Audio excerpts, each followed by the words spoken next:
Nothing inspired me to write these, but the first one is Sun-Kissed Shadows Shine.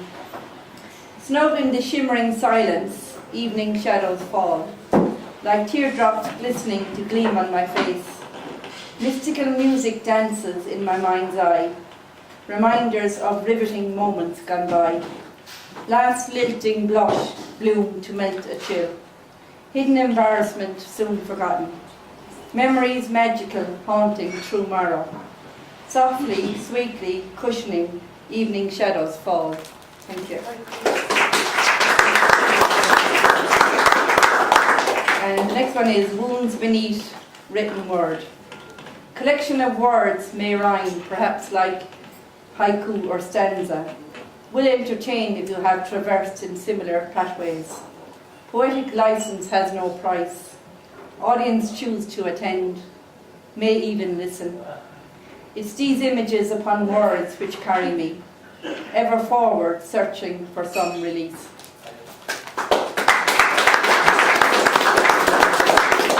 And I have one note more. I'm not sure, it might not make sense to everybody, but anyway, here it goes. Free fall towards freedom. A full-fledged eagle swoops through skies. In awe his eaglet pokes his dowdy feathers, dreams of being graceful, adult, full-grown, while the eagle treasures seconds to swoop down to feed, each roll mapped out on some preordained star sky. Time alone cannot tarry or free fall. Secure in this warm nest, I need to break out. High above in these vast plains I search for warmth. Don't look for wholeness while your limbs are still limp. Let the grass grow steady around your mossy mould. When timing's right and a new day dawns daring, reach for the eclipse, giving an odd glance towards earth. Graceful, full-fledged pleasures, now yours alone to grasp. Thank you. Lovely. Much, Margaret, Mary, thank you very much indeed. And our next poet, ladies and gentlemen, give a very warm welcome, please, to Donal. Right, actually I did this only a few minutes ago for the person that dropped me in. He asked me for it, and I haven't had him with a while, but for our visitor. It's a celebration of the Kerry Mountains and the Kingdom, which we'll be hearing a bit more of after Sunday. Here's to the mountains of Kerry, where they're towering right up to the sky, and the men who fell to defend them, may their equals all tyrants defy. And here's to the great paps of Dana, with the station of Headford below, where our darling Indijo died bravely, as they stood with his gun to the foe. And here's to you, Darren O'Saggart, you Fenian and Whiteby as well. You sheltered the priest and the outlaw, and history your story will tell. And here's to the reeks of renown, with O'Donoghue, chief of the glen, where the axe and the sword lay awaiting for the spoiler that dared venture in. And here's to you, Brandon of glory, where the monks knew each pathway and trail. You looked on in silence and grandeur, as Brendan unfurled his sail. The steps, sleeve-meshed Glenaruddy, your hills never harboured the slave, and you made the proud Saxon pay dearly, when they came to take Desmond the Brave. And here's to the kingdom that holds you, a kingdom that's old as our land. May her sons and her daughters stay steadfast, as those mountains are sweeping and grand. About 25 years ago, a friend of mine set that to Walt's time, and the bugger went to America, and if he didn't, I'd be famous by now, but it would have made the country in West Somerset.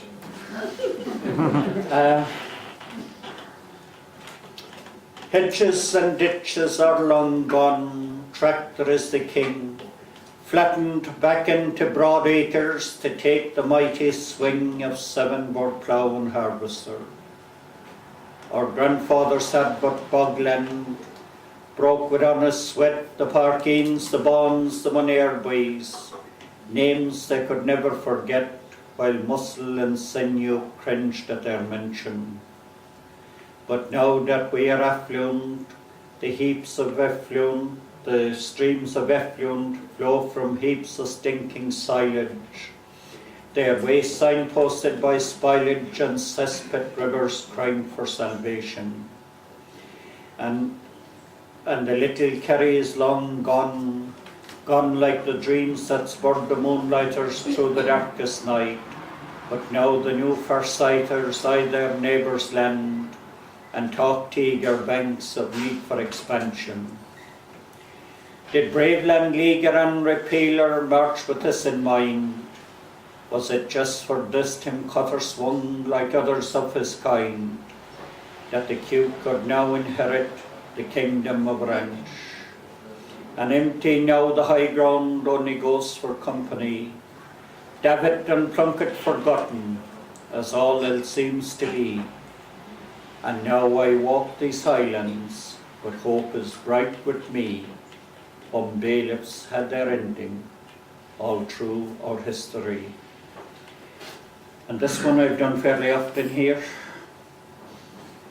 and I'm doing it tonight for a freedom fighter, a man who had to flee his old country and come into exile in Ireland for almost a quarter century of his life, a man who was Dean of Arts in Trinity College and gave him immeasurably to freedom and to civil rights and to the quality of civic life in this country.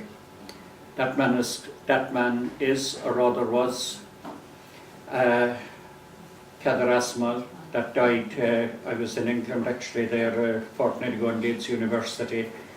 He died the week I went over, and I wasn't here since. And it's only right that he should be remembered by the poetic community, because when he was in Cork or Dublin or elsewhere, if there was anything to do with poetry and he could be free, he was there. He was a great friend of Theo Dorgans and the rest of that circle at that time. And of course he was also a great friend of Nelson Mandela's and that whole ANC movement circle around Nelson. In Robben Island, searchlights bright all around us, bars and stone. In the stillness of the night, a man on Brockley's plans alone, Mandela. In the belt young comrades run, that is constant, quick and sure. Another plucks the fallen gun and shouts the name that will endure, Mandela. In Soweto streets the women gather, to whip and dog they stand their ground. Soon thousands join the stamping feet, above their head the swelling sound, Mandela. Open wide the prison gates and the smiling man walks free. His words of love and not of hate, of peace and justice, unity, Mandela. Come my sister, sing your song. Come my brother, seize the hour. They cannot hold their fallen dam, they cannot lift their fallen power, Mandela. Round the world banners raise, Soweto streets to West Belfast. Peace with justice raise the cry, freedom's dawn is here at last, Mandela.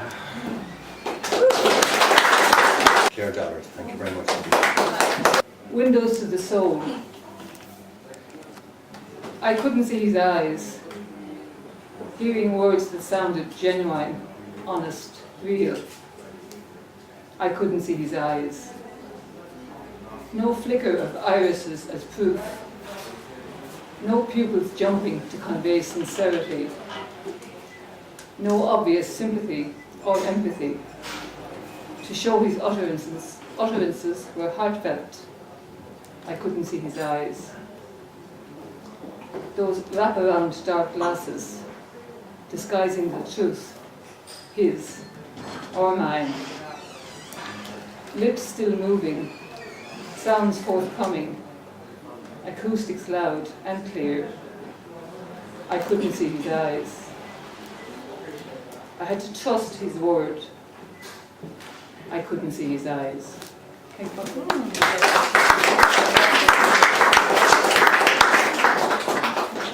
I'm involved in the community education group, and we had a storytelling competition there last year, and we got about 30 entries, so we decided to compile them into a booklet and the theme was childhood in Limerick, memories of childhood in Limerick. So this Limerick might be slightly lost and not non-Limerick people here. But the title of the book they're going to compile is called Tackies, Rushers and Peggy's Leg. So I was asked to write a limerick with those 3 words in it. So as a curiosity, does anybody here know what rushers are? Does anybody know what tackies are? Nikes. And does anybody know what Peggy's Leg? And that is like so So good, there's a few kids. So this is the limerick called Tackies, Rushers and Peggy's Leg. There was a young lady called Peg who was fond of showing some leg. Her rushers so horrid, on lean legs so florid, for tackies instead she did beg. Okay. This one's called The Big Race, and it's entirely true. Well, most of it, well, some of it. The Big Race. There once was a plane load of jockeys flying to the US of A for a grand racing derby, but as they all chatted away, their plane came down in the ocean in the bay of a small desert isle. They swam ashore and found food and felt quite at home in a while. Can you guess the one little thing that made them unhappy? Of course, they were all pining away for want of the sight of a horse. But when they were so afraid of the sharks that swam the lagoon, those fins seemed to evilly glisten in the light of the moon. But by throwing them tidbits of fish as year followed year, those jockeys found them grow tamer, till they swam out to them with no fear. At last they were sitting upon them and holding onto their fins. They galloped these newfangled horses, saying, "Here racing history begins." All around the palm-fringed lagoon every day they would gambol and chase, until at last the day came when they were ready to race. But how were they to start off? Said one racing official, "I know. All line up, are you ready? On your sharks, get set, go."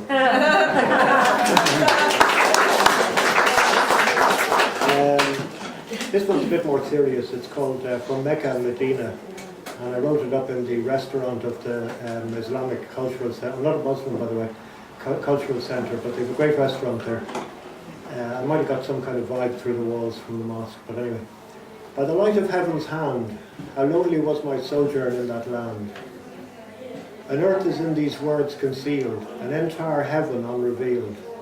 It lies not in me to disclose the perfume of an unsprung rose, or yet aforetime to declare some things known by the all-aware, the which he has been pleased to hide from all except the sorely tried. What oceans teem within one drop, and every atom spawns a river. Both earth and heaven must learn to swim, and they are shipwrecked in a lover. And this one is actually spiritual in another way, and I'll finish up with this one, I think. No, I'll do the tiny one first. This one's called Before You Go. May I ask you, June, were you telling the truth, or July, when you said that a gust of wind left nothing in the fire except timbers? And just showing how swiftly passes the summer. Now, this one is called This Will Jab Some, and it will. On my way out to take all things in, I came to a shoddy old toilet block. There was a little narrow rectangular window high up the side. I heard moaning from within. So scattering pigeons in my affright, I shinned up to peer in the window. Inside, to my horror, I saw God injecting himself. I shouted in, "Hey, can that be you, God, fixing up in the jacks?" "It might be. But I thought you didn't like drugs." "I don't." "Then why are you fixing? You don't know what I'm shooting." I went off about my own business, but as I walked, became more puzzled and more puzzled. So I went all the way back to that old toilet block and shinned up to that little narrow rectangular window again. "By the way, God, what are you shooting?" "You."